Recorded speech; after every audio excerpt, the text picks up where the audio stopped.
In this video, I'm going to discuss some of the answers that you wrote in your discussion postings about the short story Cathedral. I'm also going to add some of my own commentary. I really enjoyed looking at your cathedrals that you drew with your eyes closed. It was actually really moving going through the discussion and looking at all of your cathedrals. Some were pretty bad and pretty funky looking. Some were kind of exquisite and detailed, although I'm sort of suspicious of those because some of those were so beautiful and detailed that I'm sort of amazed that you did those with your eyes closed. Some were very abstract, but they had a lot in common. A lot of people drew some sort of spire or some sort of tree or human in the bottom for scale. I think it'd be really cool to put all of them together in one gigantic art piece because as a collection, there's something really beautiful and meaningful about the way that you all conceive of this idea of a cathedral. And just imagining you drawing these cathedrals with your eyes closed is also just sort of hilarious. I also really enjoyed reading your responses to the questions that I asked you about the story. The first couple questions I asked you about the story, I asked you to characterize the narrator, I asked you to characterize Robert.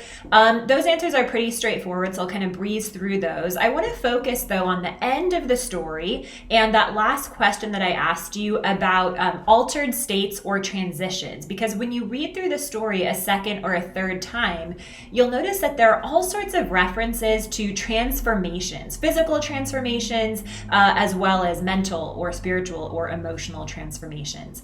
So, as many of you discussed in the discussion board, the narrator is kind of a crummy, average guy. Remember, this is American realism. It's also been called Kmart realism. This is about everyday, average people, not incredibly brave or courageous people, although they're brave and courageous in their own small way. Not people who are complete villains and terrible people, but just sort of average people. People in our class were commenting on how the narrator is pretty cynical. He's pretty grumpy. He doesn't seem to have a very good relationship with his wife. We know this because he mentions that they never go to sleep at the same time. She seems pretty annoyed with him as Robert, her friend, comes to visit. We also know that he's telling the story as if he's talking to himself or talking to a really close friend. He uses words like spiffy, sarcastically, of course. He makes kind of jokes, some really cruel jokes at Robert's expense in the beginning. We know that he's pretty miserable with his job. When Robert asks him questions about his work, he says, it was okay, it's a job, right? He doesn't feel really passionately about anything. And we also know that he has dreams, that he has difficulty sleeping. So we know that this is a guy who isn't completely happy, right? We also know that he's a little racist, or maybe very racist. Now, he makes the comment about Robert and Robert's marriage, right? He cannot conceive of a marriage in which the husband, because he's blind, cannot see the wife and see whether or not the wife looks pretty that day. To the narrator, that idea just boggles his mind, right? He can't even comprehend that. So that tells us a little bit perhaps about the disconnect that he has with his own wife. But he also asks his wife an offensive question, right? A racist question about the race of Robert's wife. I think it's worth noting, though, that the wife turns to him and says, "Are you drunk? What's the matter with you?" So perhaps this is not the type of language that the narrator normally uses, right? Because the wife reacts in kind of the shocked way that he says something racist. Or maybe these are the kind of comments that he makes. I think that's interesting, right? This is a narrator who is not entirely sympathetic, right? Even though he has a few likable qualities. He's sort of relatable in some ways because he likes to drink and he likes to smoke and he likes to watch TV. He's not incredibly likable or sympathetic, right? A lot of us, when we read the story, we're really not rooting for the narrator. He seems like kind of a crummy guy. Maybe not a terrible guy, but kind of a crummy guy. I think that speaks to this idea of realism, right? He's an average or maybe below average person. Robert, on the other hand, seems really interested in connecting with other people. So not only does he travel on the train to get to them, but he is a ham radio operator. So he does amateur radio. He speaks with people from all over the world, in Guam and other places all over the world. He has friends all over the world. He seems relatively inquisitive. He asks the narrator all sorts of questions about himself. The narrator is kind of surprised that Robert is cool, right? He's willing to drink. He's willing to smoke. He's willing to try new things. The narrator has all these prejudices or preconceived notions of how a blind man should act, right? He's surprised that a blind man would even smoke. And Robert seems to defy all of those. So Robert is pretty likable. He's enthusiastic. He's funny. He's charming. I do think to see him as totally enlightened, though, is to miss the point. I've read a really interesting scholarly essay that says to see Robert as the blind man who's also a visionary is to be a little bit too simplistic. It's to fall into that trope of the blind man who's physically blind and yet he's enlightened. I like to think of him as human too, right? Both of these characters are human and flawed, but obviously Robert is a lot more likable and does seem to be a lot more in touch with his emotions and much more in touch with other people. I want to focus on the drawing of the cathedral at the end. So at the end of the story, the narrator, right, this guy who is not into intimacy or connection, this guy who didn't really want Robert to visit their house at all, they end up drawing a cathedral hand on hand with their eyes closed together. And this is a really powerful moment for the narrator, and yet the story ends with him just saying, it's really something, right? That's it. A lot of people classify this story and stories like it as having what's called a zero-sum ending. So it's an ending where it's not exactly resolved. Everything isn't tied up with a pretty little bow. You could read this story and think, wow, there's been a breakthrough. The narrator has connected with another human being. He sees, or doesn't see literally, but he understands someone else's perspective. He feels connected to another person. He feels transcendent. He's tapped into what a cathedral could really represent in a spiritual way or even just in a secular way.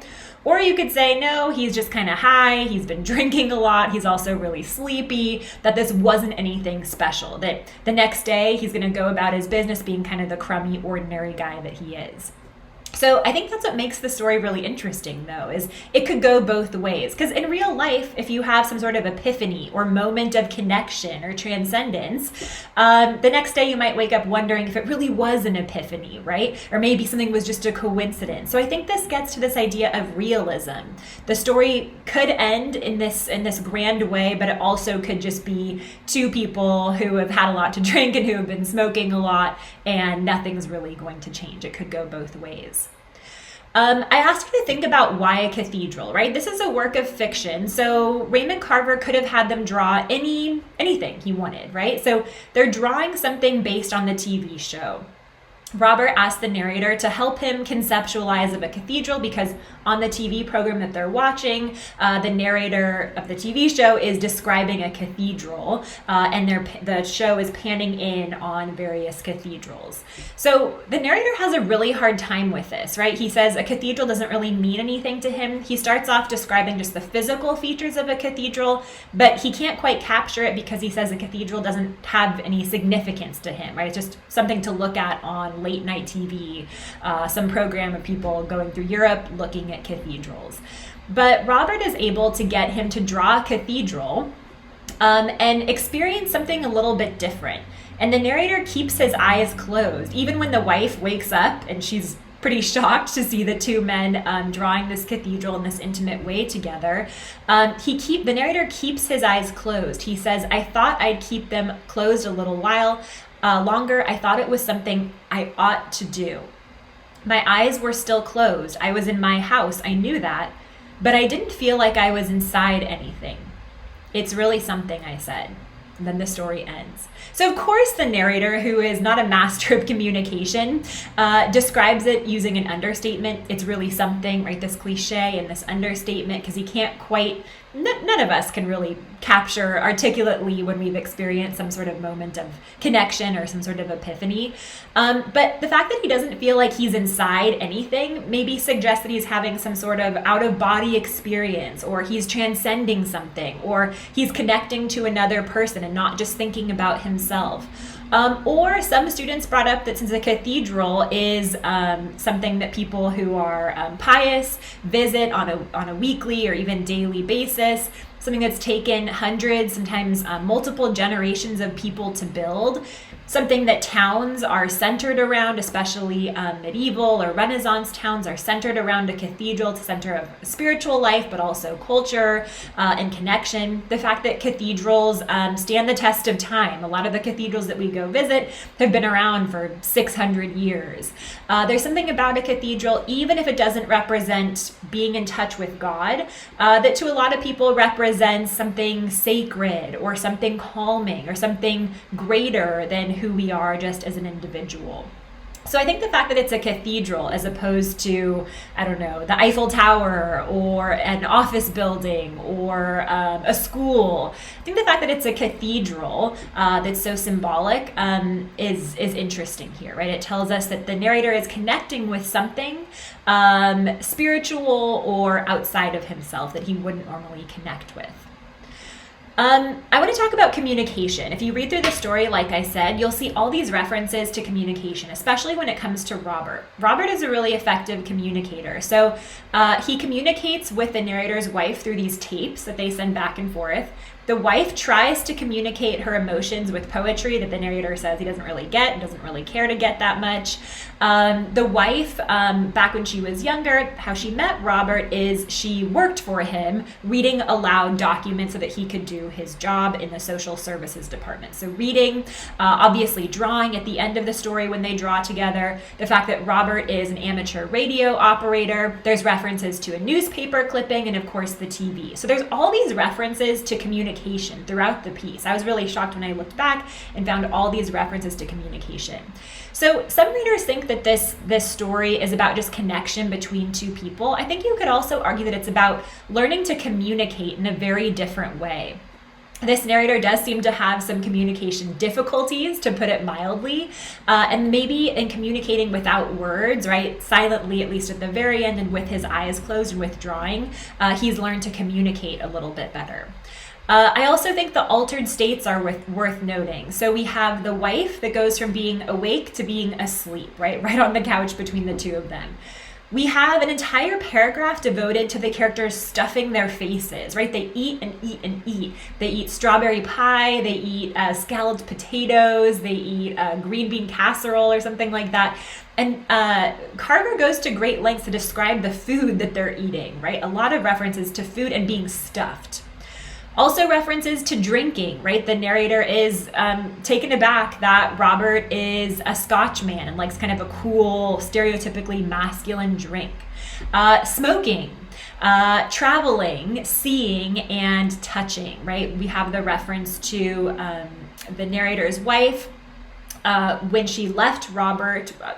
When she stopped working for Robert, Robert touched her face, right? And that's what she tried to write a poem about, and the narrator doesn't quite get it, maybe until the end of the story. So we have all of these references to change or altered states of some kind.